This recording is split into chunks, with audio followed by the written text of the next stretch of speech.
गरीब कढ़ी चावल वाली। अजय और श्याम दो दोस्त थे।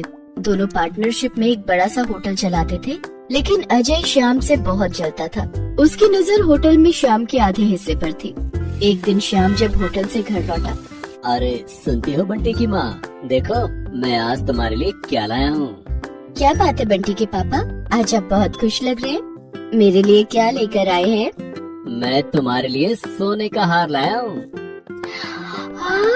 अरे वाह, ये तो बहुत ही खूबसूरत है। बहुत महंगी होगी ना? तुम्हारे आगे तो सस्ता ही है। अब चलो इसी बात पर मुझे कुछ अच्छा बनाकर खिला दो।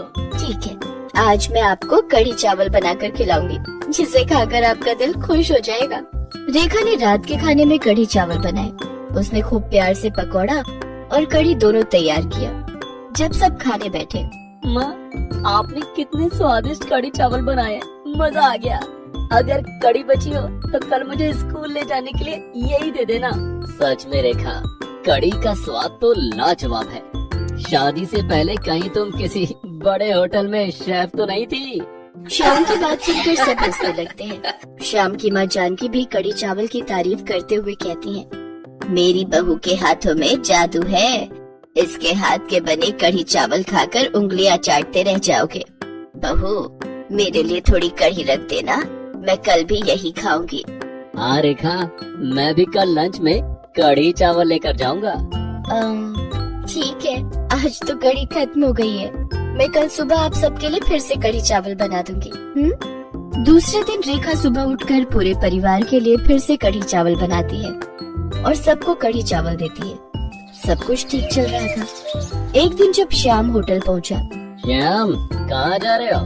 अपने काम पर जा रहा हूँ। क्या बात है, तू क्यों पूछ रहा है? ये होटल अब मेरा है, तुम अंदर नहीं जा सकते।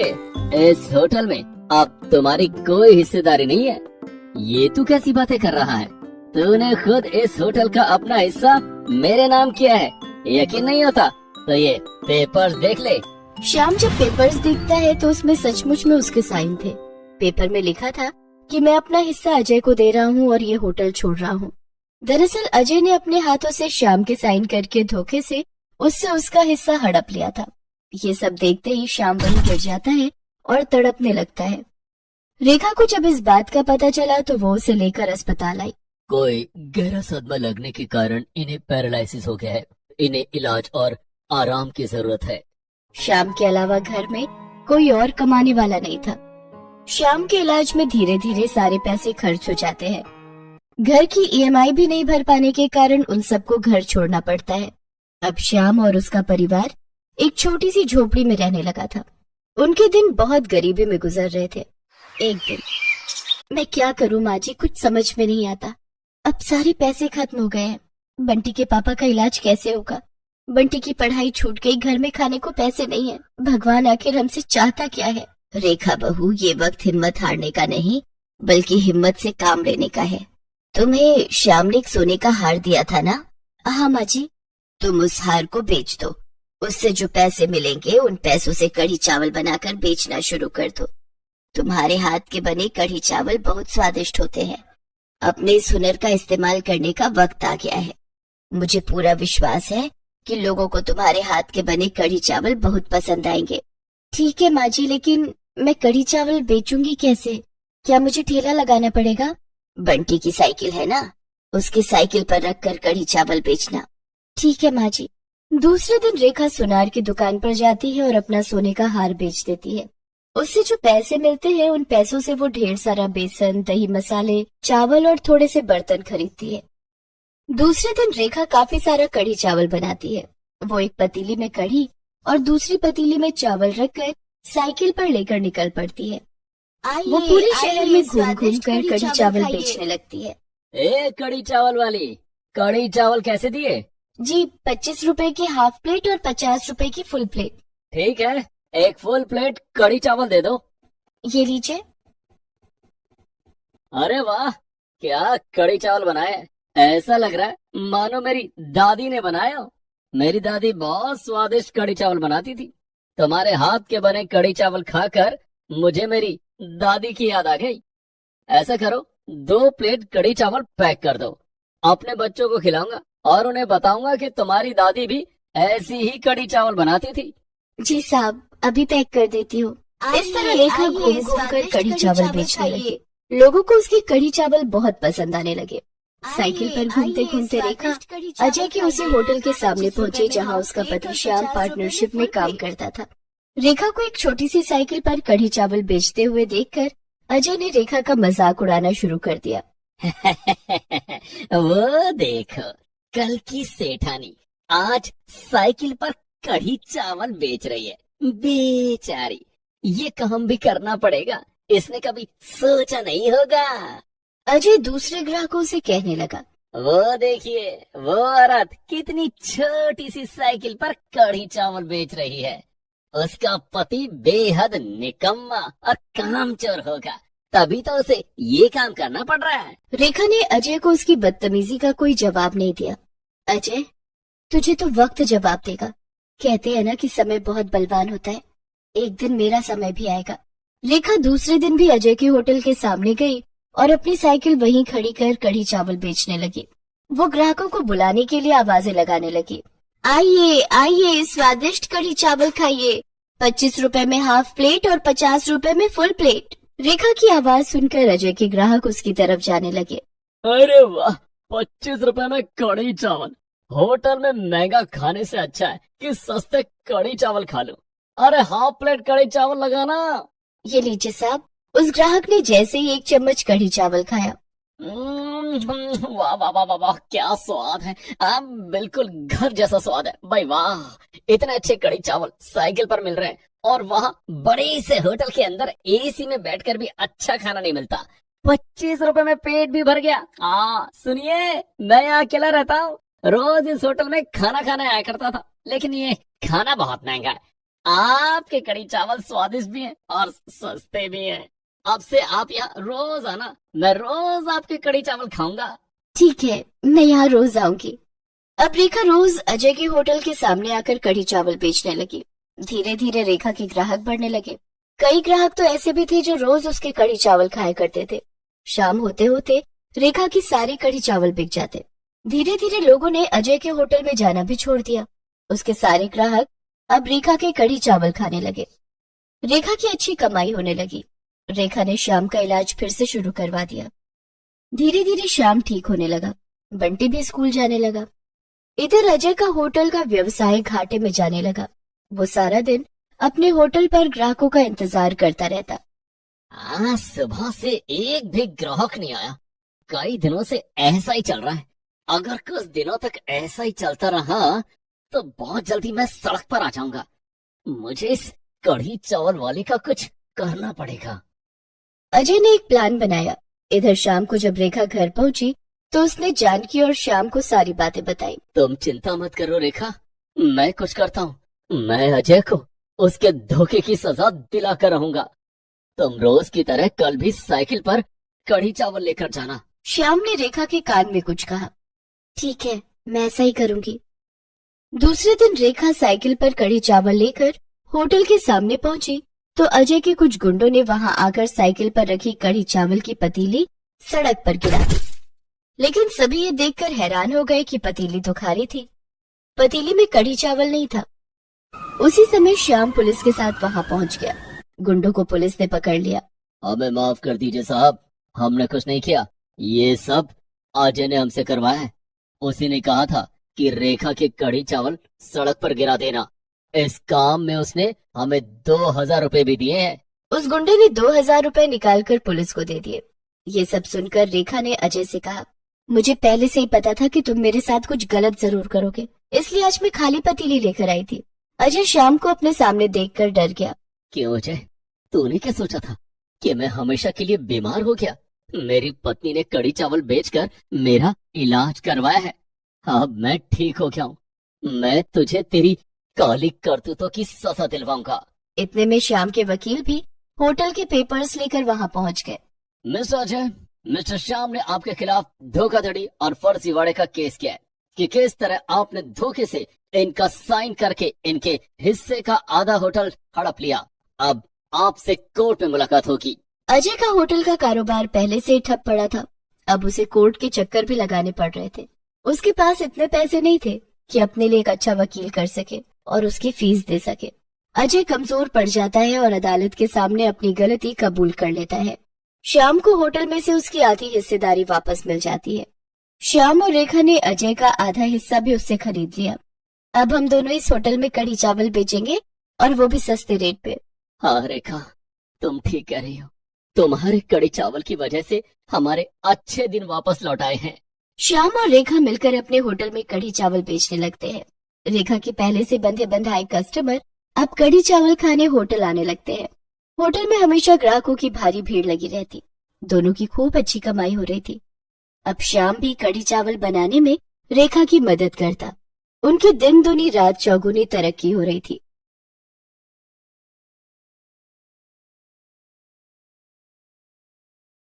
गरीब पकौड़े वाली। सुनीता अपने घर के बाहर पकौड़े का ठेला लगाती थी।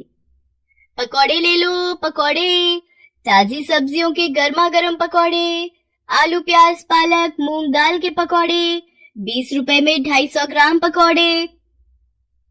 सुनीता बहुत गरीब थी, लेकिन उसके हाथों में कोई जादू था।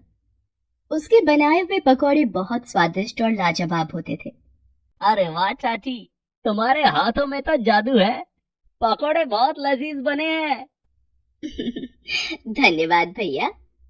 250 ग्राम पकौड़े पैक कर दो। अभी लो भैया।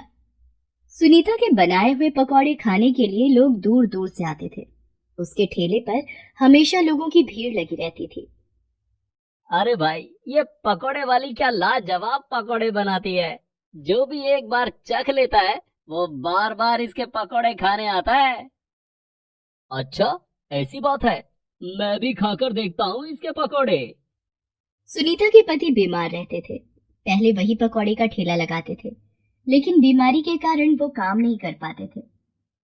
आप आराम कीजिए, पकौड़े का ठेला लगाने की जिम्मेदारी मेरी है। ठीक है, किशोर को भी अपने साथ रखना। किशोर उनका 14 साल का बेटा था। वो भी पकौड़े बनाने में माँ की मदद करता था। सारी कमाई आपके इलाज में खर्च हो जाती है, कुछ पैसे बच नहीं पाते हैं। मैं ही पनौती हूँ तुम सब के लिए। अरे कैसी बातें कर रहे हो जी, आप बस ठीक हो जाओ। एक दिन जब सुनीता ने पकौड़े का ठेला लगाया तो देखा कि उसके ठेले के सामने दूसरे पकौड़े वाले ने ठेला लगा लिया है। ये कहाँ से आ गया यहाँ? इससे तो मेरे ग्राहक कम हो जाएंगे। तभी वो पकौड़े वाला बोलता है, अरे नमस्कार बहन जी। वो पकौड़े वाला बहुत चालाक था। उसने सुनीता के ग्राहकों को अपने ठेले पर बुलाने के लिए सुनीता से सस्ते पकौड़े बेचने शुरू कर दिए। सस्ते पकौड़े ले लो, आलू प्याज पालक पनीर के पकौड़े, सिर्फ 10 रुपए में 250 ग्राम पकौड़े। सस्ते पकौड़े ले लो, गर्मा गर्म पकौड़े ले लो। सस्ते पकौड़े सुनकर ग्राहक सुनीता के ठेले को छोड़कर दूसरे पकौड़े वाले के ठेले पर चले जाते हैं। अरे भाई, सस्ते पकौड़े दे दो। भाई 250 ग्राम पकौड़े पैक कर दो। भाई 1 प्लेट प्याज के पकौड़े लगा दो। अपने ग्राहकों को दूसरे ठेले पर जाता देखकर सुनीता परेशान हो जाती है। वो ठेले वाला अब रोज सस्ते पकौड़े बेचा करता था, जिससे सुनीता की कुछ कमाई नहीं हो रही थी। धीरे धीरे ग्राहक उस पकौड़े वाले के ठेले से ही पकौड़े लेने लगे और सुनीता के ठेले पर अब कोई नहीं आता था। किशोर, ऐसे तो हम भूखे मर जाएंगे। हमारे ठेले पर अब कोई नहीं आता है। हाँ माँ, हमें कुछ करना पड़ेगा। लेकिन ग्राहकों को सस्ते पकौड़े खिलाने के चक्कर में पकौड़े वाले को महंगी चीजें खरीदनी पड़ रही थी। क्यों ना मैं इन्हें बासी और सड़ी हुई सब्जियों के पकौड़े बना के बेचूं। गर्मा गर्म होने के कारण ग्राहकों को कुछ पता नहीं चलेगा। अगले दिन पकौड़े वाले ने अपने ग्राहकों को आवाज लगाना शुरू किया।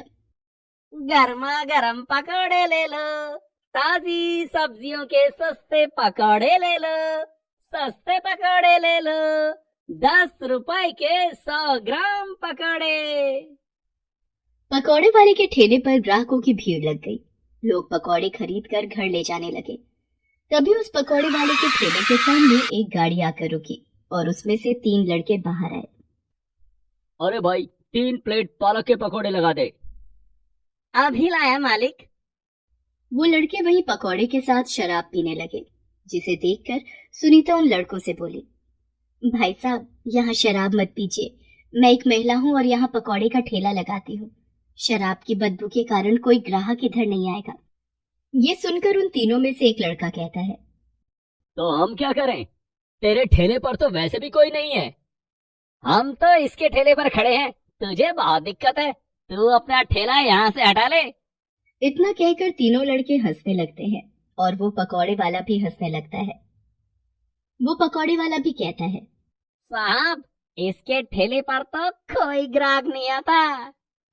और सब हंसने लगते हैं। माँ इनसे कुछ मत कहो, ये शराबी लोग हैं। हाँ बेटा, इनसे कुछ बोलना ही बेकार है। वो तीनों शराबी लड़के रोज उस पकौड़े वाले के ठेले पर आते थे और वहां उससे पकौड़े खरीद कर और वहीं पर शराब पीते और पकौड़े खाते थे और सुनीता का मजाक उड़ाते थे। उन शराबी लड़कों को देखकर सुनीता के ठेले पर जो 2-4 लोग आते थे, उन्होंने भी वहां आना बंद कर दिया। एक दिन गली में एक पुलिस वाला आया और उसने सुनीता और पकौड़े वाले से कहा, तुम दोनों यहाँ कब से ठेला लगा रहे हो? साहब मेरा तो यहाँ घर है, घर के सामने ही ठेला लगाती हूँ। साहब मैं तो 4 महीने से ठेका लगा रहा हूँ। तुम लोगों को यहाँ ठेला लगाने की परमिशन किसने दी? पकौड़े वाला बहुत चालाक था, वो समझ गया।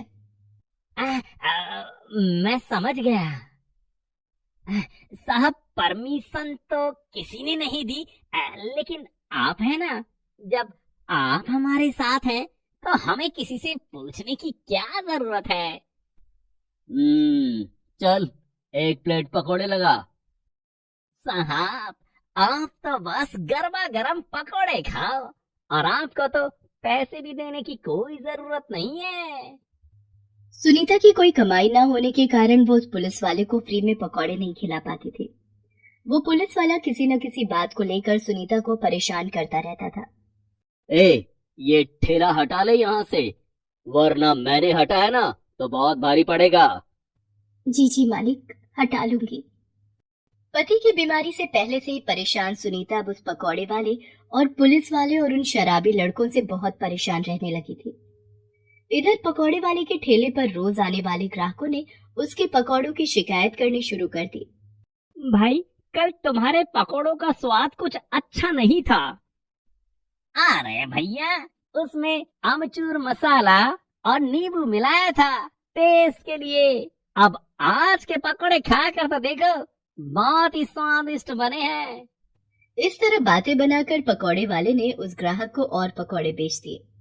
वो ग्राहक पकौड़े लेकर चला गया, लेकिन तभी दूसरा ग्राहक आया और कहने लगा, अरे तुम्हारे पकोड़े खाकर तो मैं बीमार हो गया, पेट में बहुत दर्द है। मुझे भी डॉक्टर के पास जाना पड़ा, तुम्हारे सस्ते पकोड़े तो बहुत महंगे पड़ गए, दवाई का खर्चा भी हो गया, इलाज के पैसे तुम्हें देने पड़ेंगे। अरे भैया तुम्हारे पकोड़े खाकर मेरा बेटा बीमार हो गया, उसे दस्त लग रहे हैं, वो अस्पताल में भर्ती है। और धीरे धीरे पकौड़े वाले के ठेले पर ग्राहकों की भीड़ लग गई। सबने गुस्से में उसके पकौड़े के ठेले को उलट दिया और सारा सामान बर्बाद करने लगे। ये देखकर सुनीता को बुरा लगा। सुनीता उस पकौड़े वाले के ठेले पर जाती है और ग्राहकों से कहती है, आप लोग इसे माफ कर दें और एक और मौका दें, ये अब कभी खराब पकौड़े नहीं बेचेगा। सुनीता फिर कहती है, रुक जाइए आप लोग, इसकी चीजों का नुकसान करके आपको क्या मिलेगा? और इसने जो हमारा नुकसान किया है उसका क्या? हम बीमार पड़ गए, इलाज का खर्चा कौन देगा? आप लोगों को तो सस्ते पकौड़े खाने थे ना। ये सुनकर सभी ग्राहक शांत हो जाते हैं। आप लोग इसे एक मौका और दीजिए और इसे माफ कर दीजिए। सुनीता की बात सुनकर सभी ग्राहक अपने अपने घर चले जाते हैं। सुनीता और उसका बेटा किशोर उस पकौड़े वाले के ठेले को उठाते हैं और उसके बिखरे हुए सामान को उठाकर ठेले पर रख देते हैं। सुनीता की दरियादिली देखकर पकौड़े वाला अपनी गलती पर बहुत पछताता है और सुनीता से माफी मांगने लगता है।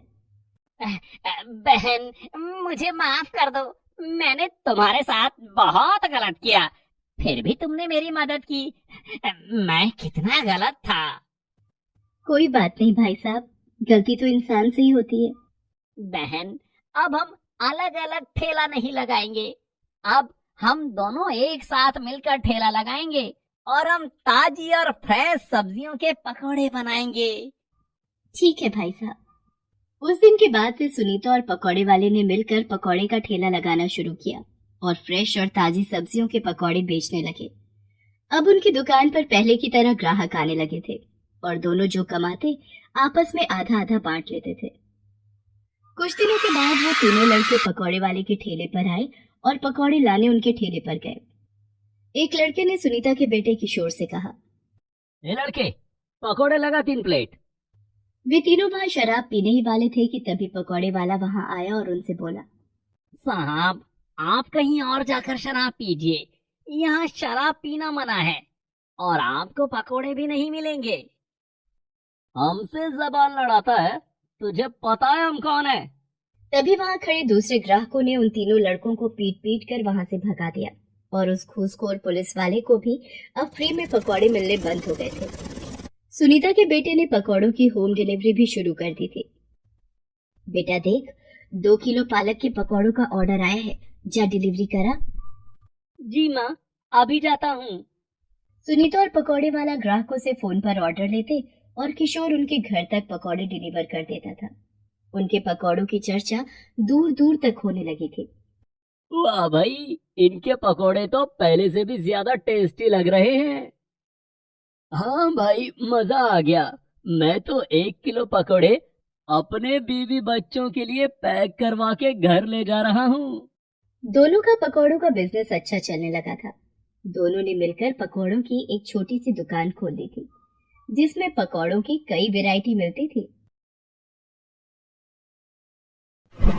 Please subscribe this channel.